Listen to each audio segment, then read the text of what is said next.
آغاز میں خبر یہ ہے کہ سانحہ 9 مئی میں ملوث مزید 60 مجرمان کو سزائیں سنا دی گئیں۔ ISPR کے مطابق جناح ہاؤس حملے میں ملوث حسان خان نیازی ولد حفیظ اللہ نیازی کو 10 سال قید بامشقت سنائی گئی ہے۔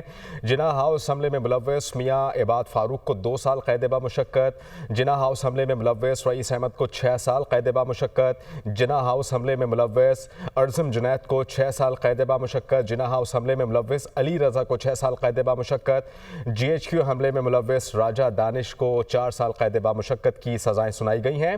اس کے علاوہ GHQ حملے میں ملوث سید حسن شاہ کو 9 سال قید بامشقت، AIMH راولپنڈی میں حملے میں ملوث علی حسنین کو 7 سال قید بامشقت، جبکہ پنجاب ریجمنٹ سینٹر مردان حملے میں ملوث زاہد خان کو 2 سال قید بامشقت کی سزائیں ہوئی ہیں۔ قلعہ چکدرہ حملے میں ملوث ذاکر حسین کو 7 سال قید بامشقت، بنو کینٹ میں حملے میں ملوث امین شاہ کو 9 سال قید بامشقت، PF بیس میاں والی حملے میں ملوث فہیم ساجد کو 8 سال قید بامشقت، فیصل آباد ISI آفس حملے میں ملوث حمزہ شریف کو 2 سال قید بامشقت کی سزائیں ہوئی ہیں۔ ایسے میں وفاقی وزیر اطلاعات عطا طاہر کہتے ہیں کہ سانحہ 9 مئی میں بانی PTI کی سازش تھی۔ سانحہ 9 مئی کے مجرمان کو شواہد کی بنیاد پر سزائیں سنائی گئی۔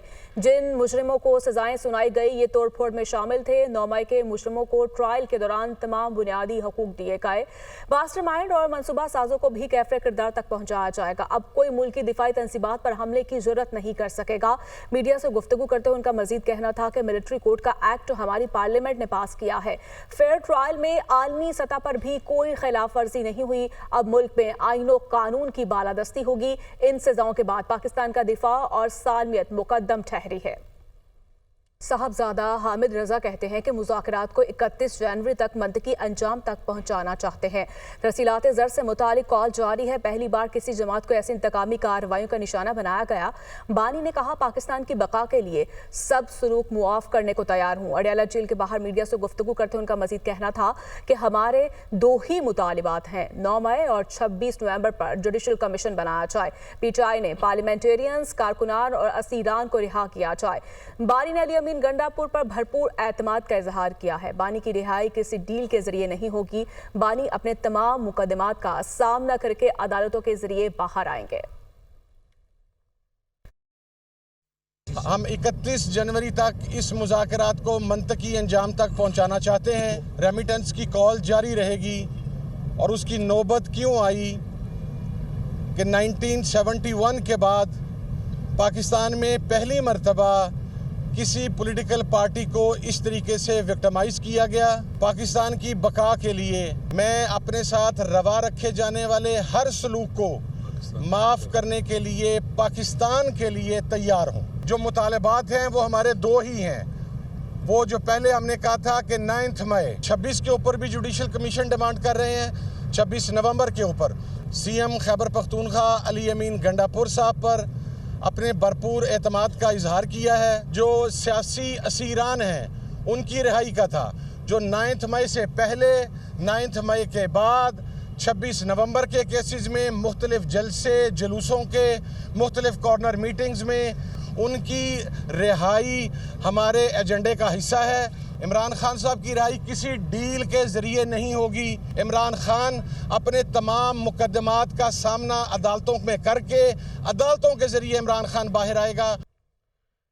علیمہ خان کہتی ہیں کہ بانی PTI نے کہا ہے کہ ہمارے مطالبات پر سنجیدگی نہیں دکھائی گئی۔ بانی نے کہا کہ مجھے جیل میں رکھیں، باقی قیدیوں کو رہا کریں۔ بانی نے یہ بھی کہا کہ کہیں جاؤں گا نہ نظر بندی قبول کروں گا۔ 2 مطالبات مان لیے تو اوورسیز پاکستانیوں کو ترسیلات زر بھیجنے کو کہیں گے۔ وہ اڈیالہ جیل کے باہر میڈیا ٹاک کر رہی تھیں۔ انہوں نے کہا سارے قیدیوں کو رہا کریں۔ میں بالکل، انہوں نے بڑا کلیئرلی کہا ہے کہ سب کو رہا کریں، مجھے اگر جیل میں رکھنا ہے آپ جیل میں رکھ لیں۔ انہوں نے کہا یہ دونوں مطالبہ جب پورے ہوں گے، جب اس پہ سنجیدگی دکھائی جائے گی، پھر وہ ریمیٹنسز کی کیمپین کو بند کریں گے، جس کا مطلب وہ کہیں گے ہاں اب اپنی ریمیٹنسز بھیج دیں۔ وہ کون سے 2 مطالبات ہیں؟ عمران خان نے پچھلے 10 دن سے کہہ رہے ہیں۔ ایک مطالبہ ہے کہ آپ 3 سپریم کورٹ کے ججز کی، سینئر موسٹ ججز کی آپ ایک کمیشن بنائیں گے۔ ان سینئر موسٹ ججز کے نیچے وہ تحقیقات کریں گے 9 مئی کی